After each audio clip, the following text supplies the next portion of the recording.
Do you look back on your career, which is obviously like this crazy legendary career? Are you most fond of a certain match? Like, do you look back and go like, this is the one?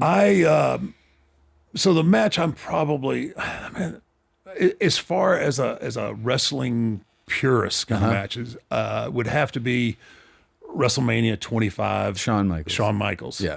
That was as close to perfect that I ever got, right? Yeah. I mean, it was just one of those things when you're in the moment. Look at that crowd. Yeah, that was at Reliant Stadium in Houston.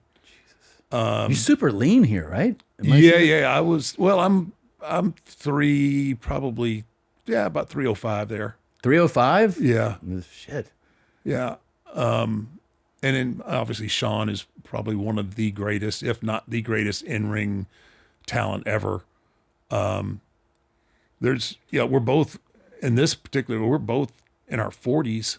Wow. This is both late in both of our careers, but so we had this one 25. We came back, ran it back in WrestleMania 26, where it was his career against the Streak, which at that point that was like my selling point. At that was the WrestleMania undefeated streak, and then went from these two matches to 2 matches in a row with Triple H, which is, Shawn and Triple H are really close. Yeah. It was like a 4-year story that happened. But yeah, WrestleMania 25 is in my opinion, it was we were able to not only be athletic and show all that, but the story that we were able to tell. And that's what wrestling is about. It's about the story. Wrestling is a soap opera with violence. Yes. Yeah. And that's kind of and that's the hard part a lot of times for guys to understand and to really grasp that concept is, it's about the wrestling, but really what it is the storytelling. And we use the wrestling to help tell the story. Yeah. Right. And this was about as close to, again, perfect on all fronts. Yeah. And I mean, to have these people emotionally connected, I mean, look at the size discrepancy, and they all think that there's a chance that I'm losing for the first time at WrestleMania in this match. Yeah. Which is like, you want them to go through that emotional ride. Yeah. That's the whole deal. Yeah, like, fuck, he's going to lose. Yeah. How much, by the way, in these matches, whether it's WrestleMania or a standard weekly match, how much chatter is there to each other that, like, while it's going on? Yeah.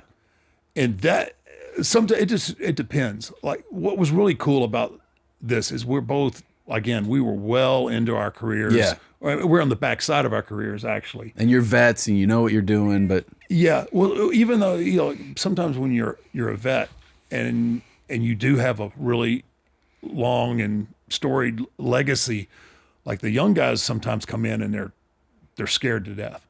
Right. So a lot of times you have to talk and calm them down, and because they want to go, right. They get this opportunity to be in this match. They want to go. Chill. Sometimes you just got, take a breath here. And is that in the ring too? You're like, you sometimes, sometimes you get popped and you're like, okay, you got one coming. Okay. Just so you know. Yeah. I'm gonna get you too. There's a fair amount of, each guy's different, but there's a fair amount of shit talking. Yeah. There's, this is what I'm about to do kind of deal.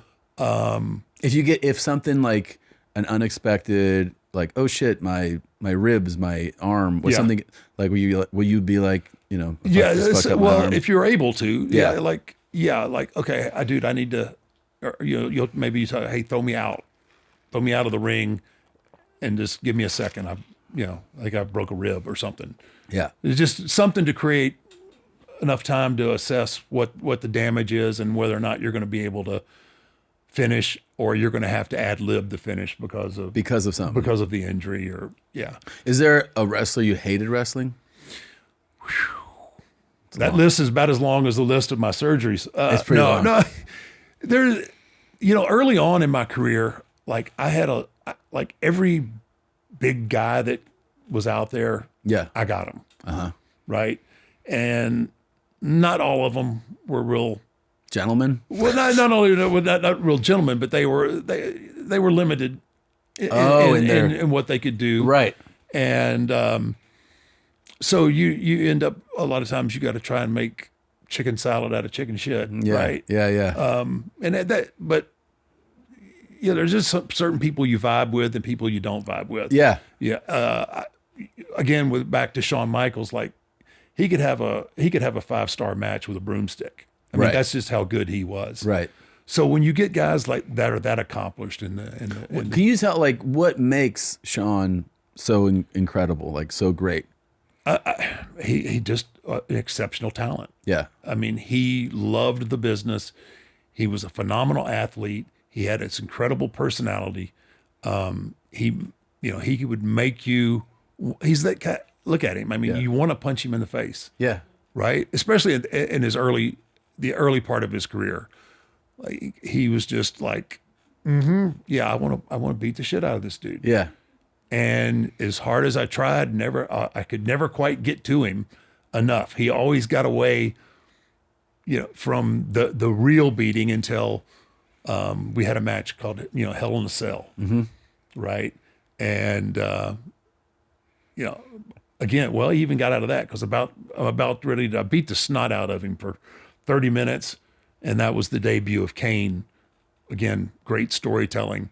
But, he was just, man, he had it all. He was good on the mic. His character was good. And for a smaller guy, for me in a wrestling match, it always broke down. Like you can do all the wrestling and everything. It always at some point breaks down to where it's just dukes, right? It's just a fight.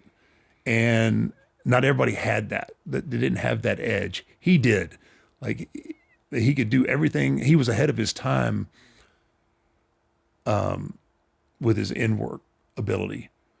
But when it came down to even if it came down to just the fight, he was believable and I mean, he's recognized as one of the greats, but I don't think really people really understand how good he was.